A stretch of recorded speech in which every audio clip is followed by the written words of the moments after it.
So I'm dealing with all these companies, a lot of them down in the Silicon Valley, and there were a few things that were extremely evident. Some of them astounding, some of them concerning, and some of them exhilarating.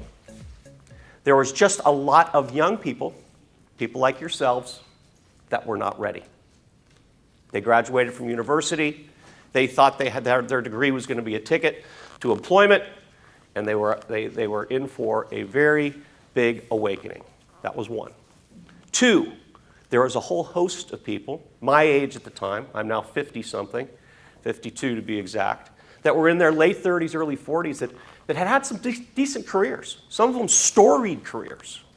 And I'd sit across the desk for them, and I'd look at their resume, and then I'd look at them, and I'd say, oh my God, I can't help this person. This person is irrelevant. They had discontinued making the appropriate levels of investments in their personal asset themselves so that they could continue to call their own shots. We all probably have family members or friends who have been in this exact same situation. And then there was this third group that really got me fired up. This was the worker of tomorrow. It was the worker who thought of themselves, as we've coined, an economic unit of one. They thought of themselves as their own personal brand, their own personal business. They didn't just wear the uniform of Google or Yahoo or Sony Computer Entertainment. They wore the uniform of Me Incorporated. They knew that the biggest asset that they had was themselves, and the skills and experience and asset they could bring to market. The days of working for the same company doing the same thing for 30 years are 2.5 decades ago. These people were calling their own shots. They were sometimes working for multiple companies at the same time. They wouldn't be afraid if they lost their job, and so sometimes they'd celebrate because they knew that their skills and experiences and opportunities were going to be in the future because of everything that they had developed themselves. So what does that mean for the young person of today? It means the world of work and who gets to do it is profoundly different than it was for our parents, your parents. I always think I'm younger than I am. My parents and me. Business is just completely different. So as you're going through this transformational part of your life, where you're actually getting a college degree, my hope is that you're asking yourself, what am I going to do? What are the skills and experiences that I'm garnering? Being here is one great step. Listening to things like this, getting out of some of the core curriculum activities or doing additional things in addition to the core curriculum, being involved, navigating between worlds, getting a little uncomfortable, and by the way, finding out what makes you tick. So when somebody asks you what you want to be when you grow up or what your dreams are, we need to be redefining what that means. Historically, we'd say, oh, I want to be a doctor, or I want to be a lawyer, or I want to be an actress. But what I might say to you is, what are the attributes of those things that really make you tick? Is it expressing? Is it working in teams? Is it being a leader? Is it getting appreciation? Is it the ability to express? Because as you go through life, it's going to be really important that those purposes and passions are unleashed so that you're creating alignment between what you're doing every day and what's inside of you.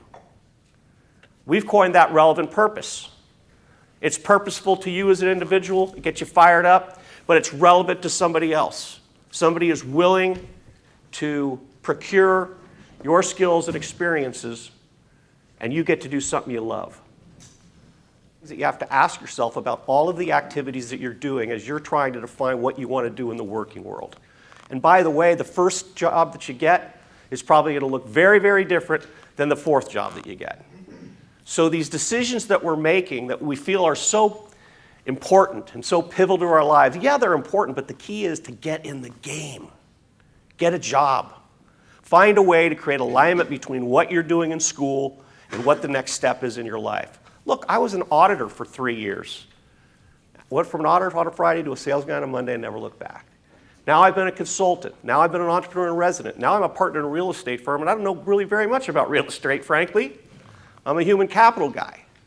But it's building these assets every single day. And again, the fact that your folks are even here tells me that you're interested in free food and hopefully taking some steps to being relevant for the rest of your life.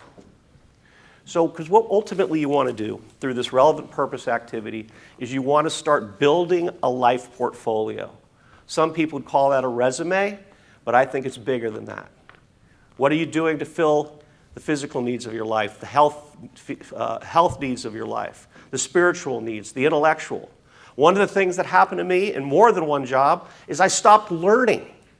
The fuel stopped. You have to be thinking about these things in totality, not just about money. Let me tell you a personal story. It's 1999, and I'm shaving in front of the mirror. And I'm saying, you know, I did everything I was supposed to do. I got a beautiful job, big house, Beamers in the garage, money in the bank, beautiful wife and son. Something's wrong. You're not really that happy. So it took that day, not that day actually, it was about a week later, I'm walking in the San Francisco office of Nelson, doing my typical management by walking around, and sitting on this guy's desk, this is a week later, The Art of Happiness by the Dalai Lama. And I'm going, oh my God, somebody knows something. So one of the reasons I'm on this pursuit is because I was trapped by the money. Other people get trapped by the passion and purpose and can be reckless, even though they have heartfelt determination about their passions. Man, it's hard to self-actualize if you can't pay your utility bill. It's hard to self-actualize if you can't pay the rent or put food on your kids' tables. Trust me. So the key is for us, at the earliest of times, is try to be thinking about these things and trying to create alignment between them. And trust me, it doesn't happen overnight.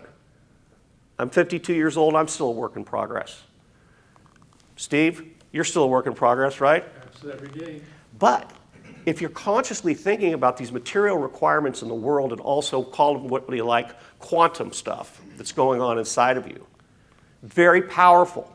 One of the reasons why myself and Dr. Silver are writing a book together is, can we believe this world is abundant, that you can have it all, but you've got to be conscious of these things. The alignment between what's going on inside of you and what other people need is absolutely critical.